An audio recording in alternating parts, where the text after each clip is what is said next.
الحمد لله رب العالمين والصلاة والسلام على رسول الله أما بعد أيها الإخوة والأخوات السلام عليكم ورحمة الله وبركاته waxaan bilowga ugu jirnaa bisha Muharram ama Suko oo ah bil aad iyo aad u fadli badan ee kamid ah bilaha Alle doortay ee xurmada leh kana fadlay bilaha kale nabiga sallallahu alayhi wasallam aad ayuu nagu dhiirigeliyay bishan dhexdeeda inaan badino cibaadada soonka wuxuuna dhahay afdal siyaami ba'da ramadaan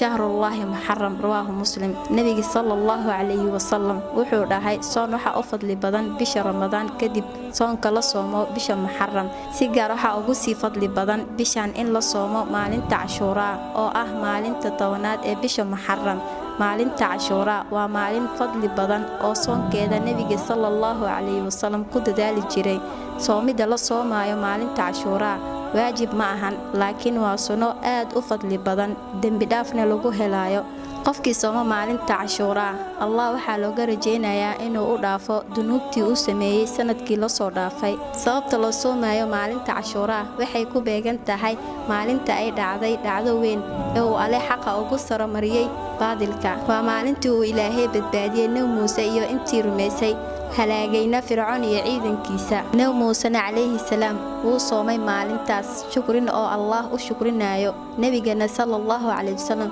markii uu soo galay magaalada Madiina wuxuu arkay yahuud oo soomaysa maalinta Ashura wuxuu weydiiyay sababka ay u soomayaan waxayna ku yiraahdeen waa maalin wanaagsan oo Alle ka badbaadiyay Nabi Muuse cadowgiisa nabiga sallallahu alayhi wasallam wuxuu ku yiri anaga ayaa idinkaga xaq badan Nabi Muuse alayhi salaam wuu soomay nabiga sallallahu alayhi wasallam saxaabadana wuxuu faray inay soomaan qaabka loo soomayo maalinta Ashura waxay leedahay dhowr darajo sida ugu wanaagsan waxay tahay in maalin laga hormariyo ama maalin laga dib mariyo khilaafayo yahuuda oo soonta maalinka tawnaad ee Muharram qofkii halka maalin soomanay way u banaan tahay laakiin sida fadliga badan waa in hal maalin laga hormariyo ama laga gadaal mariyo waa wax aad u weyn hal maalin aad soontid in lagu dhaafo hal sano dambigaad gashay